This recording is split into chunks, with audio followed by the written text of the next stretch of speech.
Thaqib from Bangladesh, he says, what are the characteristics of the Imam? I pray sometimes with my father, grandfather, and uncles. So what are the characteristics of Imam? Does he have to have a beard? What about his clothes? Should they be above his ankle?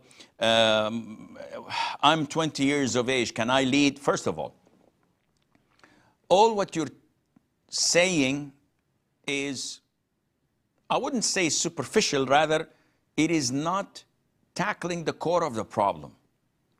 The characteristics of the Imam, generally speaking, is that he has to be the one who memorizes the Quran most. So if you, 20 years of age, and your father, grandfather, and uncles don't memorize the Quran and you memorize more than them, you should lead, generally speaking. However, we have a hadith that overrides this. And the hadith states that no one is allowed to lead the owner of the house without his permission. So if my grandfather is there, my father is there, my uncles are there, whose house is it?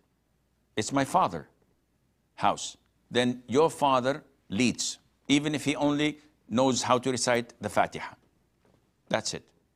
He doesn't memorize anything of the Quran. He's the one obliged and entitled to lead, unless he waivers his right and he authorizes anyone he wishes. So this is the default.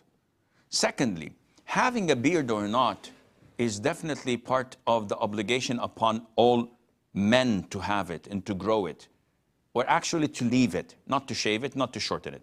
This is an obligation. It's not a sunnah, like many people say that, oh, it's a sunnah, so I can shave it. If it were a sunnah, I would have shaven it years ago. But this is mandatory. This is obligatory. If you shave it, you're sinful. Full stop. But it does not constitute a reason or a barrier from a person to lead a prayer.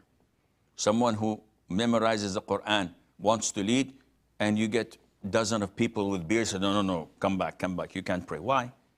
I memorized the full Quran.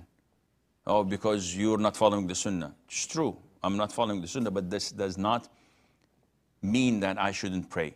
Yes, we cannot appoint him as a regular permanent Imam, because this is a different ball game. And it depends on the administration of the masjid, it depends on the board of the masjid, depends on the country that has these rules and regulations. But generally speaking, if we are in the desert, if we are in the airport, someone wants to lead and he says that I memorized the whole Quran, be my guest. So I hope this answers your question.